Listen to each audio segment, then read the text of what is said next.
اور اللہ رب العزت نے جو حق علماء ہیں ان کی ذمہ داریوں میں یہ شامل کیا ہے کہ وہ معاشرتی برائیوں کو ڈسکس کریں، ہائی لائٹ کریں، تاکہ معاشرہ برائیوں سے اور برے کاموں سے خود کو روک سکے۔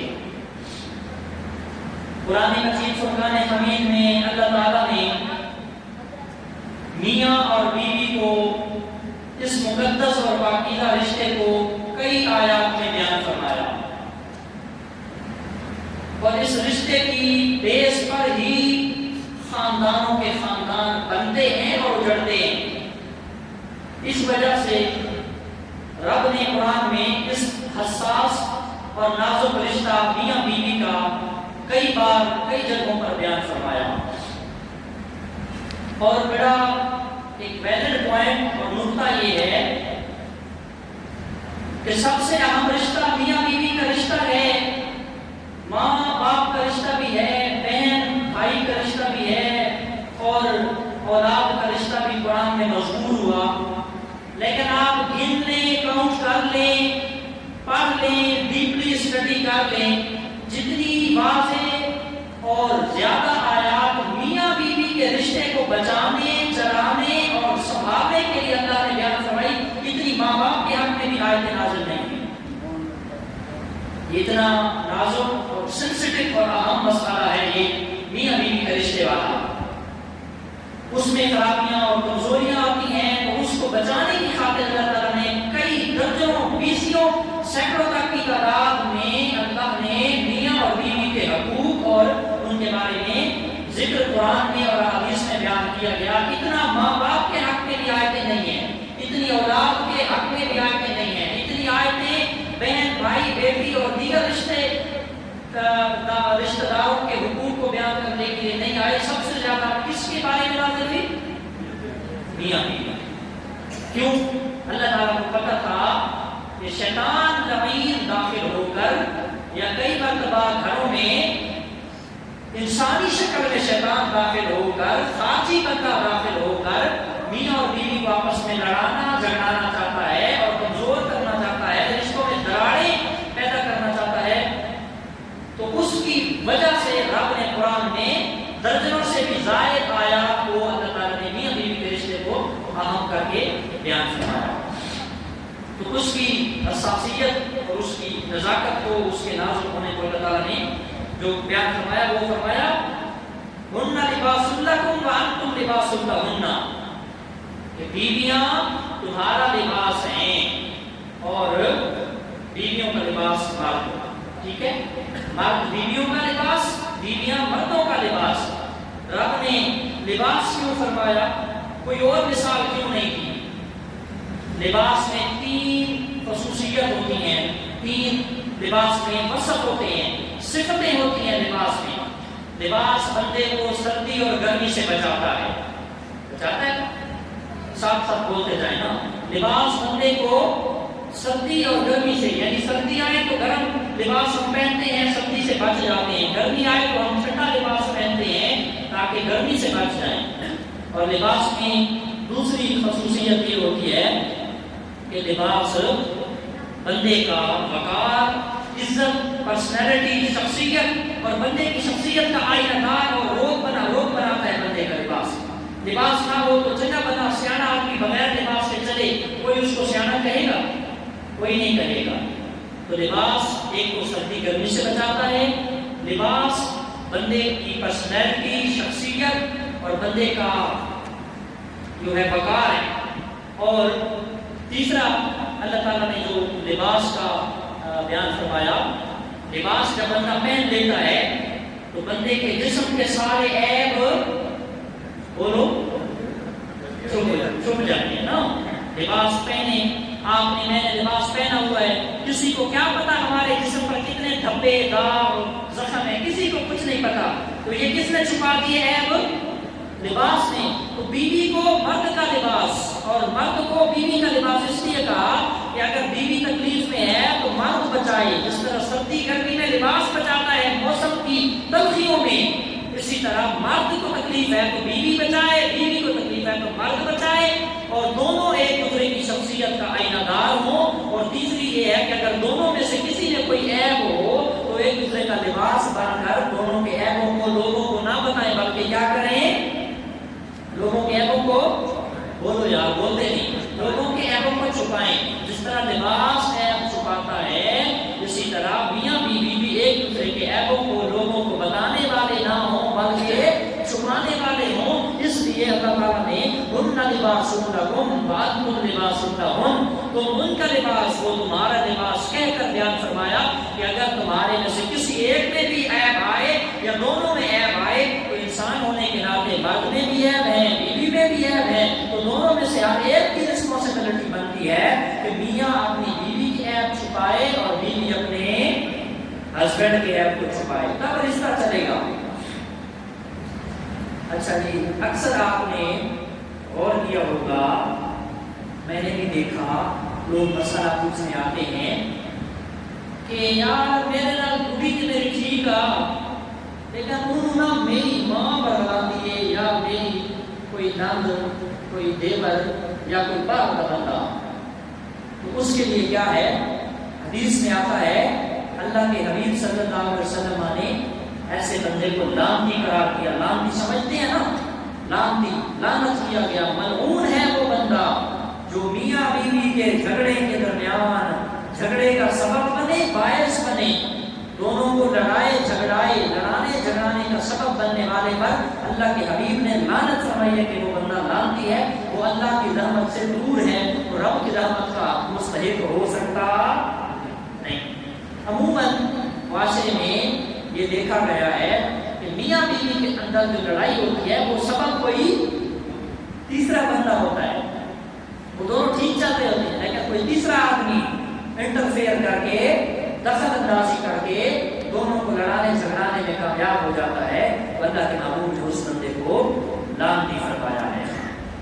اور ہمارے معاشرے میں یہ دیکھا گیا، باہر کا بندہ آیا، اس نے تو دو جملے بولے، کوئی بھی ہو سکتا ہے، بیوی کو اپنے خامد کے خلاف اکسا کے گیا، ورغلا کے گیا، یا خامد کو اپنی بیوی کے خلاف ورغلا کے اکسا کے ہڑبا کے گیا، چلا گیا، دو جملے کہہ کے چلا گیا، وہ کام پورا ہو گیا، ہوتے گیا، چلا ہوتے سی بار کا تیسرا بندہ ہوں رہنا ہی نہ دونا کٹھے، جدو کٹھے رہ کے تو میں چک چک ہوئے گی، انہیں دل وچ بھر دیتا جملہ، تیسرے بندے نے آ کر ایک دوسرے کے خلاف کر دیا، مرد کو یا بیوی کو، وہ تو گیا چلا.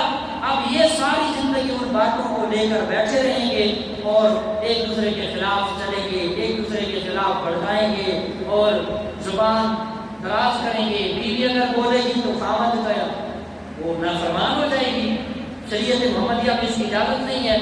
اور اگر خامد بے جا تشدد اور ظلم کرے اور بیوی کو برا بھلا کہے تو خامد ظالم کہلائے گا. ظلم کی بھی اسلام میں اجازت نہیں ہے. اس کا حل یہی ہے کہ تیسرے بندے کو داخلی جتن شادی ہوئے اسے رات آنکھوں کرما لیے، تیری میری گال آپس میں رہے گی، کوئی تیسرا بندہ نیچے داخل اندازی نہیں کرے گا، پھر رشتہ چلے گا. ورنہ تو شیطان بڑا ماہر ہے، شیطان کے چہرے بڑے موجود ہیں ہمارے معاشرے میں، وہ تو آپ کو ایک دن بھی سکھ سے نہیں جینے دیں گے. بہرحال حدیث میں ایسے شخص کو لعنتی کہا گیا. حضور نبی پاک صلی اللہ علیہ وسلم نے جب حضرت سیدہ فاطمہ زہرا سلام اللہ تعالی علیہا کا رشتہ فرمایا، حضرت کس کے ساتھ؟ بولو، سمجھ لگ رہی ہے کہ بولو. حضرت فاطمہ کا رشتہ فرمایا حضرت سیدنا علی کے ساتھ. تو آپ نے دونوں کے سروں کو جوڑا، یوں سروں کو جوڑا اور دعا دی، اللہم بارک لکما فی بینکما، یا اللہ تو ان دونوں کو برکت عطا فرما، ان دونوں میں محبت پیدا فرما، ان دونوں کے دلوں سے نفرت کو مٹا، ان دونوں کے گھروں میں خوشیاں عطا فرما. وہ دعا بھی سیکھنی چاہیے ہمیں کہ جب بیٹی کو رخصت کریں ہم دعا پڑھیں. اچھا جی، اب جب حضرت فاطمہ زہرا سلام اللہ علیہا کے پاس حضور تشریف لاتے نا تو مولا علی کے فضائل بیان فرمایا کرتے تھے. یہ حل ہے نا، ہم نے تو قرآن حدیث کے مطابق ایک حل دینا ہے. حضرت فاطمہ نبی پاک اپنی بیٹی کے سامنے اپنے اپنے داماد حضرت فاطمہ کے شوہر حضرت علی کی تعریفیں اور فضائل بیان کرتے، ان کی اچھی صفتیں، ان کی خوبیاں بیان کرتے۔ بیان کرنے کا کیا مقصد تھا کہ اگر فاطمہ رضی اللہ عنہ کو کوئی خامی یا کوئی عیب یا کوئی ناپسندیدہ بات حضرت علی کی پتہ چلے بھی صحیح، تو میں حضرت علی کے فضائل اتنے بیان کروں کہ حضرت علی کے فضائل سن کر حضرت فاطمہ کے دل میں علی کے لیے بغض پیدا نہیں ہونا چاہیے، بلکہ پیار پیدا ہو، محبت پیدا ہو۔ اسی طرح حضرت فاطمہ کے سامنے حضرت علی کی شانیں، اور جب حضرت علی آتے تھے نبی کی خدمت میں تو حضور حضرت فاطمہ زہرا رضی اللہ تعالیٰ عنہ کے بارے میں کہتے تھے، یا علی ان فاطمہ کا بدا تم منی، علی تو فاطمہ سے شادی کر بیٹھا ہے، فاطمہ تو محمد کے جگر کا ٹکڑا ہے۔ پوچھئے آپ ذرا سبحان اللہ، فاطمہ تو محمد کے جگر کا ٹکڑا ہے، فاطمہ تو میری بیٹی تو میرے جگر کا، میرے کلیجے کا، میرے دل کا حصہ ہے، میں نے وہ تمہیں دی ہے۔ حضرت فاطمہ کی فضیلت بیان فرمایا کرتے تھے تاکہ حضرت علی کے دل میں، حضرت علی کے دل میں فاطمہ کی محبت، حضرت فاطمہ کے دل میں علی کی محبت۔ لیکن ہمارے معاشرے میں تو کبھی ایسا دیکھا نہیں گیا۔ کون سا ایسا سسر ہے جو اپنے داماد کو بٹھائے اور اپنے داماد کے سامنے اپنی بیٹی کی تعریف کرے یا اپنی بیٹی کے سامنے اپنے داماد کی تعریف کرے؟ اگر کرتے تو کوئی مسئلہ نہ ہوتا۔ یہ ایک حال ہے کہ جب بیٹی آئے، بیٹی کے سامنے اس کے ہسبینڈ یعنی اپنے داماد کی تعریف کرو، اور جب ہسبینڈ آئے تو اس کے سامنے اپنی بیٹی کی تعریف کرو، تاکہ پتہ چلے کہ یہ رشتہ ایک مقدس اور پاکیزہ رشتہ ہے، اور اس رشتے میں دراڑیں خواہر کی باتوں سے آنی نہیں چاہیے۔ مسند امام احمد بن حنبل کی حدیث پاک ہے۔ مسند امام احمد بن حنبل بہت بڑے محدث ہیں، انہوں نے حدیث نقل فرمائی کہ صحابی رسول حضرت ابو درداء رضی اللہ تعالیٰ عنہ آپ سے مروی ہے، فرماتے ہیں کہ حضور صلی اللہ علیہ وسلم کی بارگاہ میں ایک عورت حاضر ہوئی، آ کر خاتون نے عرض کیا، یا رسول اللہ صلی اللہ علیہ وسلم مجھے خامن کے حق تو بتائیں، میں نے شادی کرنی ہے، مجھے ہسبینڈ کے حقوق بتائیں، جو مجھ پر رسپانسبلٹیز عائد ہوں گی، جو مجھ پر ذمہ داریاں لازم آئیں گی، وہ مجھے بتائیں۔ اگر تو وہ میں نبھا سکوں تو میں شادی کروں گی، اور اگر وہ حقوق میں ادا کرنے سے قاصر ہوئی، قابل نہ ہوئی، میں نہ کر سکی حقوق ادا، تو پھر میں نکاح نہیں کروں گی، شادی نہیں کروں گی۔ اللہ کے محبوب صلی اللہ تعالی علیہ وسلم نے ارشاد فرمایا کہ اے خاتون، میں یہ کہتا ہوں کہ بیوی کے اوپر خامد کے اتنے حق ہیں کہ اگر بیوی خامد کے ناک سے ریشہ نکلے، خامد کے، یہ جملہ سننے والا ہے، یہ جملہ اپنی بیٹی کو سکھانا ہے ہم نے، اپنی بہن کو سکھانا ہے ہم نے، کہ خامد کے ناک سے اگر ریڑھ نکلے، ریشہ نکلے، پیپ یا کوئی مواد گندگی نکلے، اور بیوی اپنے خامد کے ناک سے نکلنے والا مواد اپنی زبان سے بھی صاف کر دے، پھر بھی حق ادا نہیں ہوگا۔ بڑا حق ہے، بیوی کا بڑا حق ہے خامد کے اوپر۔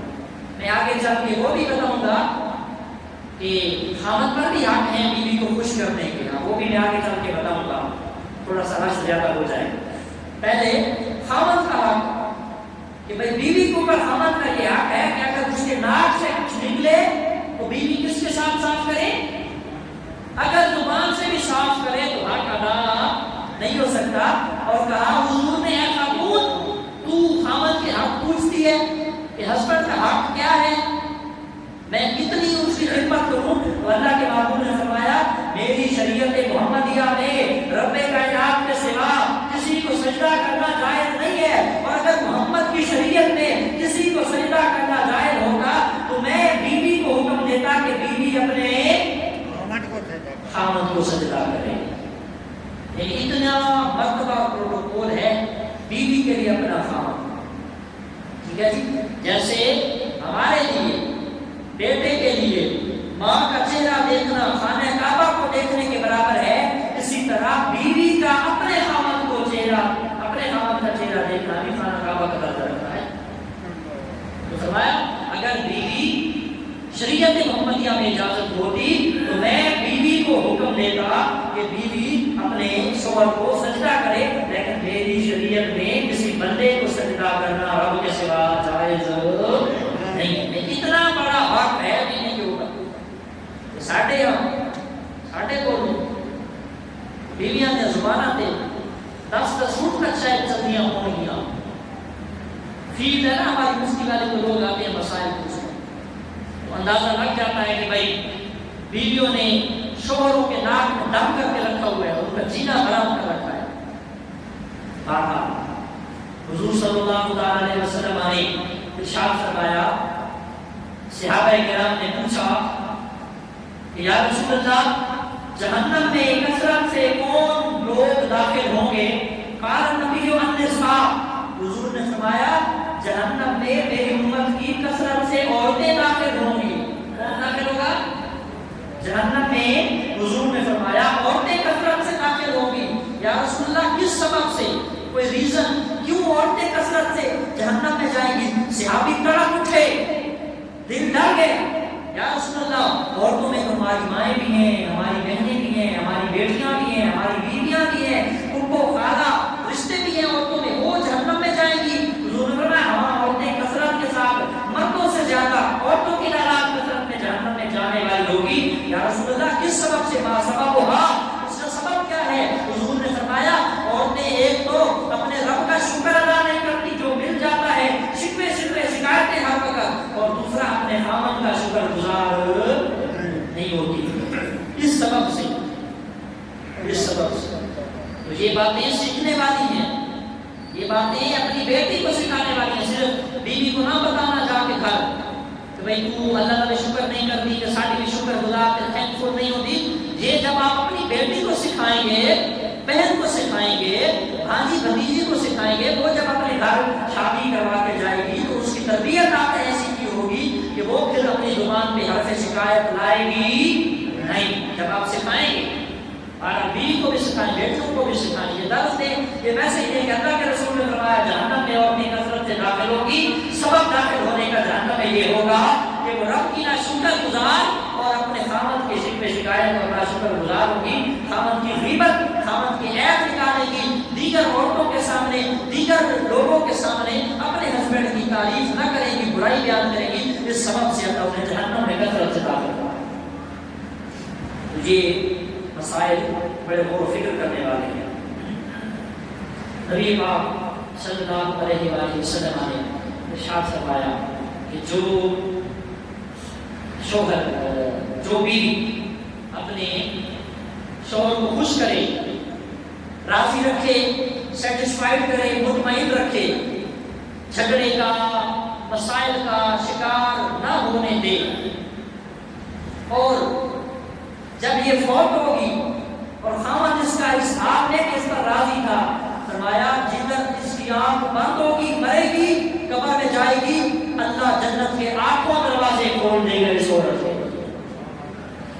یعنی پیچھے فرمایا کہ کثرت سے عورت جہنم میں داخل ہوگی، وجہ کیا ہے کہ خاوند کی شکر گزار نہیں ہوگی، اور پھر جنت جانے کا بھی بتا دیا کہ اگر تم خوشی خوشی بغیر روک ٹوک اور حساب کتاب کے جنت میں جانا چاہتی ہو، اپنے خاوندوں کو راضی کرو۔ جب تمہارا خاوند تم سے راضی ہوگا اور خاوند کی رضامندی، خوشی خوشی دنیا سے تم رخصت ہو جاؤ گی، تو فرمایا اگر قبر میں پہنچو گی، اللہ جنت کے آٹھوں دروازے تمہارے لیے کھول دے گا۔ یہ والی حدیث گھروں میں جا کے سنانی ہے، گھر میں جا کے یہ سناؤ گے تو انشاءاللہ معاشرے میں کچھ نہ کچھ بہتری اور کمی آئے گی۔ سوال ایک پیدا ہوتا ہے، کہا جاتا ہے جی دیکھو جی ہم نے جوان بیٹا پال کے، پوس کے، پڑھا کے، بڑا کر کے، قدموں میں کھڑا کر کے تمہارے حوالے کیا، شادی کی ہے، ہمارا جوان بیٹا تیرے قابو میں، کنٹرول میں، قبضے میں آ گیا، تو نے اس پر قبضہ جما لیا، اب یہ ہماری سنتا نہیں ہے، اپنے بھائی اور بہن کی سنتا نہیں ہے، بھابھیوں کی سنتا نہیں ہے، ساری تیری سنتا ہے، ہم نے اپنا بیٹا اس لیے تو جوان کر کے تیرے حوالے نہیں کیا تھا۔ اس ساس، اس سسر سے کوئی یہ بھی تو پوچھے نا، میں بھی تو کسی کی بیٹی تھی، پڑھ کے جوان ہو کے کسی کے گھر آئی ہوں نا، ہمارا بیٹا تو پھر بھی تمہارے گھر میں موجود ہے، میں تو باہر سے آئی ہوں، قبضہ تو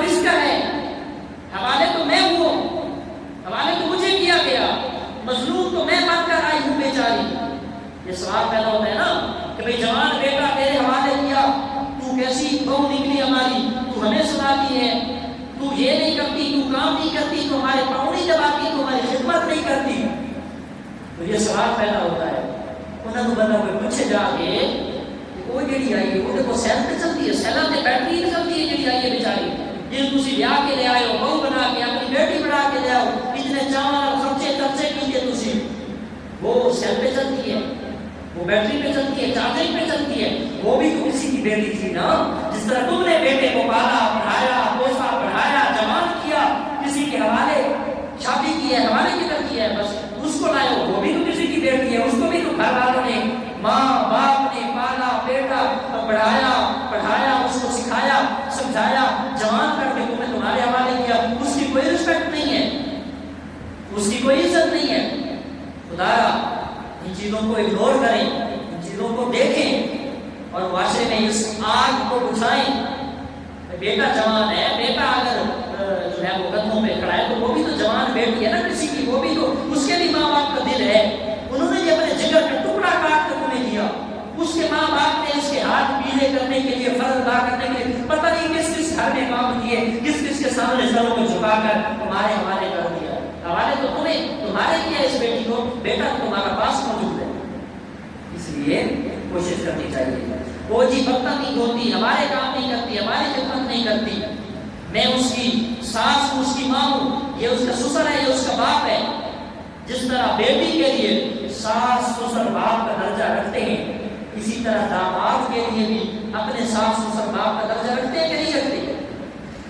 باتیں سمجھ آ رہی ہیں بھائی؟ جس طرح بہو آئی ہے تو بہو کا ساس سسر اس کا ماں باپ ہے، اور ماں باپ بن کر سمجھ کر وہ خدمت کرنے کا جذبہ رکھے، اسی طرح اس مرد کا بھی تو حق بنتا ہے کہ یہ بھی سسرال جائے جہاں سے بیٹی لے کر آیا، اپنی ساس اور اپنی سسر کے اس نے کبھی جا کر برتن دھوئے.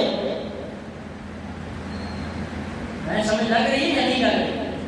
میرے پنجابی تو نہیں کوئی سیدھی ہے، میں پنجابی کی گل کراں تو سمجھاواں بھائی. جس کے ہاں بیٹی تم لائے ہو، جس کے گھر سے، اس بیٹی کے ماں باپ تمہارے ساس سسر بنے نا، تو وہ ساس سسر ماں باپ کا درجہ رکھتے ہیں. جس طرح بیٹی کے لیے ہسبینڈ کے ماں باپ، ساس سسر ماں باپ ہی تصور کیے جاتے ہیں معاشرے میں، اسی طرح اس داماد کے بھی ساس سسر بھی. اب جب میری شادی ہوئی، میرے ساس سسر بھی میرے ماں باپ ہیں، اور میری بیوی کے لیے میرے امی ابو ماں باپ ہیں، تو میرے لیے بھی میری بیوی کے ابو امی کیا بنیں گے؟ میں نے تمہیں کپڑے جا کے نہیں دھوئے، برتن جا کے نہیں دھوئے، پاؤں نہیں چومے، خدمت نہیں کی نا. وہ تو پھر بھی کر رہی ہے، کچھ نہ کچھ تو کر رہی ہے. داماد صاحب کا بھی تو حق بنتا ہے نا کہ کبھی جائے کچن میں کام کرے، برتن دھوئے، کام کرے. یہ نہیں کرتا، اس کے لیے بھی تو ماں باپ کو وہ درجہ رکھتے ہیں، ماں باپ کی کیٹیگری میں آتا ہے. لیکن نہیں، بیچاری اس بہو کی زندگیوں کو ہم نے تباہ کر کے رکھا ہوا ہے، برباد کر کے رکھا ہوا ہے. شریعت میں مسئلہ غور سے سن لیں، تبصرہ اور فتویٰ بعد میں لگا. شریعت میں بیوی کے اوپر صرف اپنے خاوند کی خدمت کرنا واجب اور لازم ہے.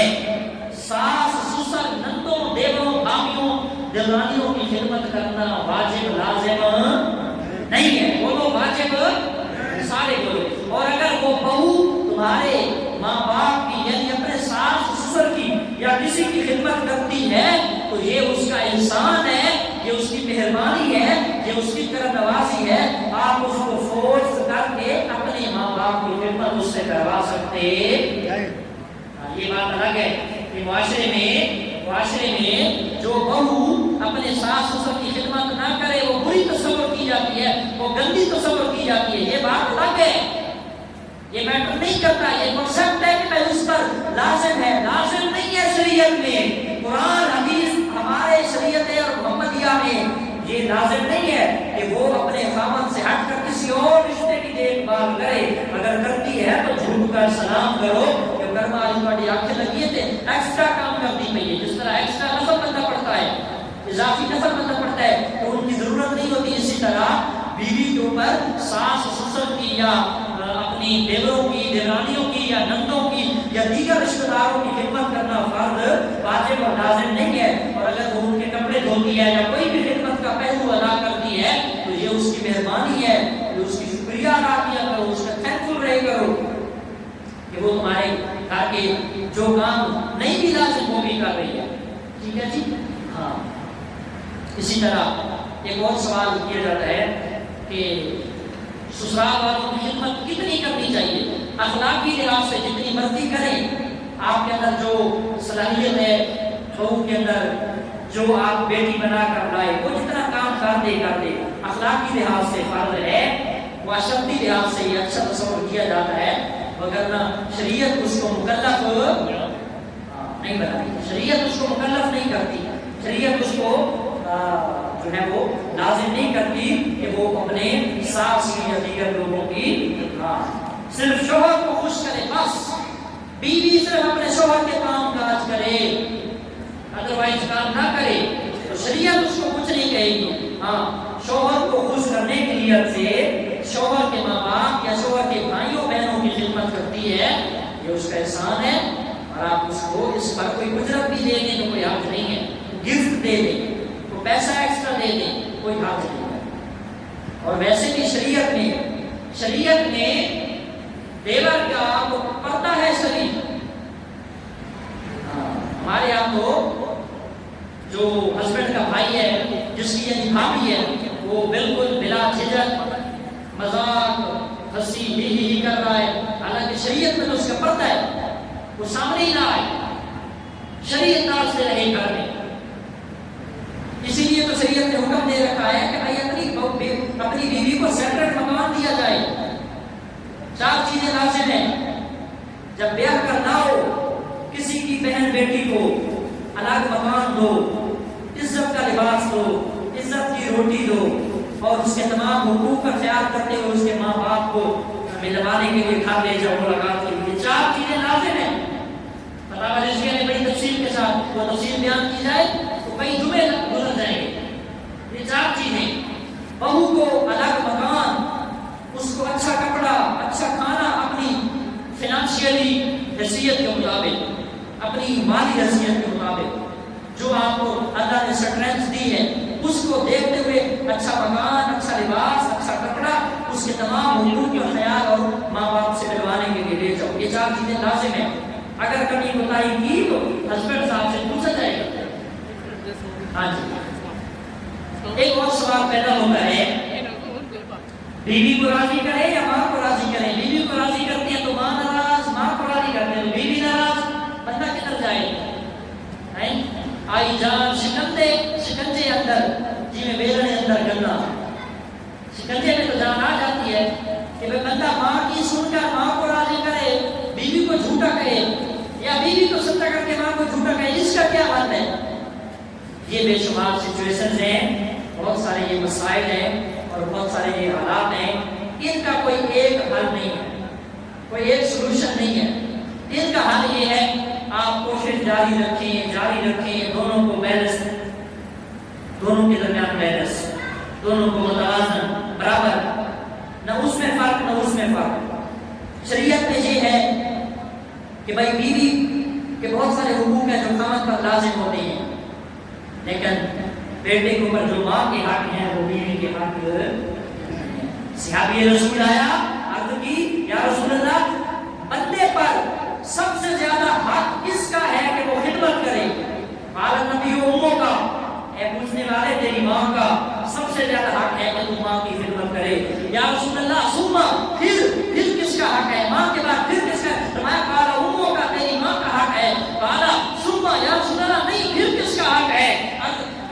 تیسری بار عرض کرنے پر حضور قال اموں کا, میں تیری ماں کا تیرے اوپر سب سے زیادہ حق ہے کہ تو ماں کی خدمت کرے. قال ثم, یا رسول اللہ پھر کس کا حق ہے. قال ابو کا, تیرے باپ کا حق ہے. 3 مرتبہ کس کا فرمایا, بولو کس کا, ماں کا فرمایا, زوجوں کا, بیوی کا نہیں فرمایا حضور نے. اے بندے, تجھ پر سب سے زیادہ خدمت کے اعتبار سے حق تیری ماں کا ہے, تیری ماں کا ہے, تیری ماں کا ہے. چوتھے نمبر پہ باپ کا نام لیا, بیوی کا پھر بھی نام نہیں لیا. آج کا نوجوان کہتا ہے میں نے دونوں کو برابر لے کر چلنا ہے, ایسے انداز سے برابر لے کر چلنا ہے کہ ماں کو بھی راضی جو ہے وہ فل راضی نہیں کر سکتا اور بیوی کو بھی فل راضی نہیں کر سکتا. نہیں, بیوی کو تھوڑا بہت ناراض کر لے, سمجھا لے کہ کرما لیے, اگر میری ماں کو الٹا سیدھا پوچھا کہہ دے تو تھوڑا برداشت کر لے, لیکن ماں کو تو کبھی ناراض,